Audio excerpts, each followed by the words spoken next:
Rồi gần tới giao thừa các bạn ơi, 15 phút nữa các bạn ơi. Không khí ở bến Ninh Kiều quá xá đông luôn các bạn ơi. Đâu em nào chưa có bò tìm bò đây.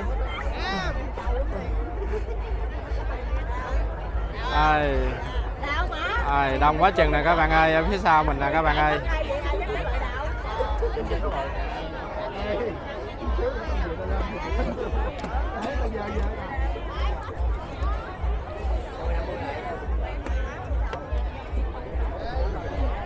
Rồi để mình quay lại phía trước các bạn ơi.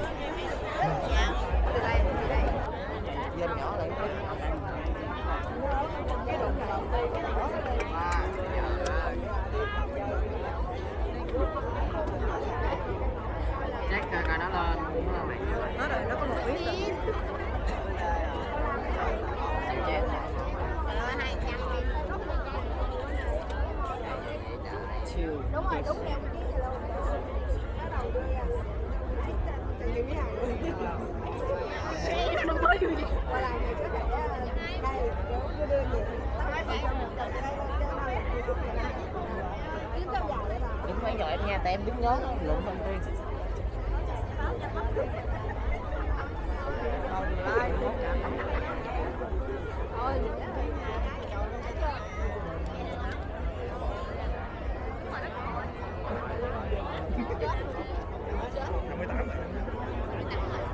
Chụp cái chụp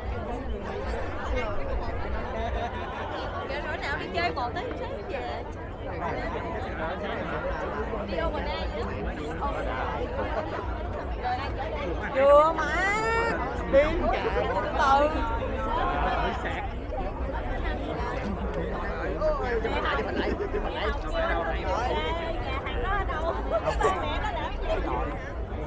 Đúng rồi, mẹ Hầu kêu điều tra nha. Thằng nào trở về là kêu điều tra hết rồi, làm gì? Đương điên. Đứng ra đứng ở đây rồi.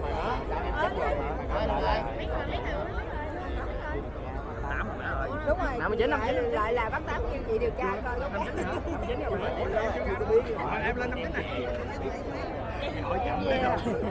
Sao mày có thể dùng từ đêm về? Em dẫn về. Dẫn về chứ em đem về. Lên đây chị. Đứng là góc này hả? Không, góc này. Không miệt thị chị cao. Không hẹn cho bà lên cái góc này đâu. Bà lên đây vẫn đâu chè ai. Đưa cho bà lên dài hai đứa vậy. Không, để cho mày coi nè.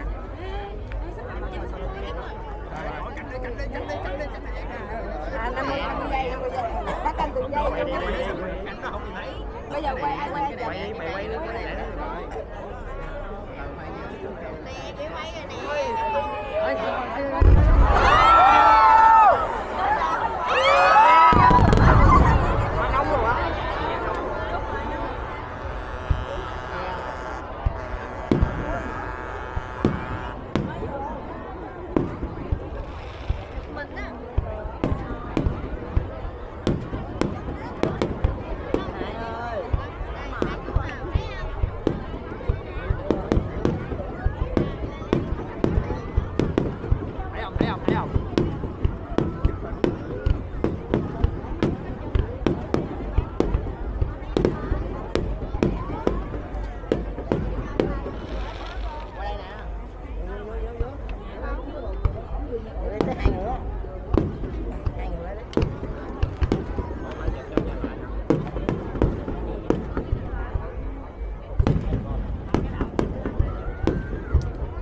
Quay rồi mồi gì cắt ra đúng không?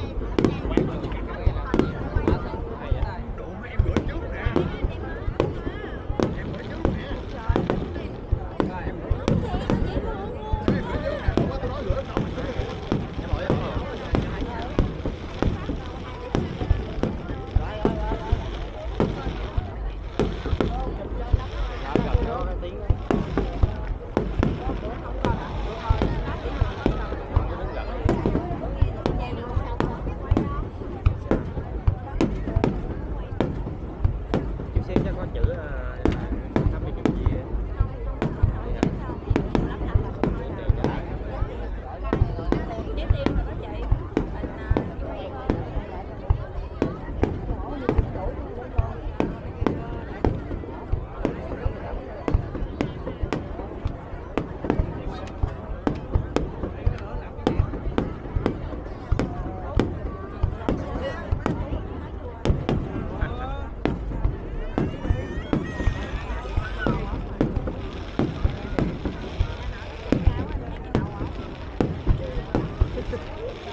Rồi buổi bắn pháo hoa kết thúc rồi các bạn ơi. Nhân dịp năm mới xin kính chúc ông bà cô bác anh chị và các bạn năm mới sức khỏe dồi dào, gia đình hạnh phúc, làm ăn phát tài nha.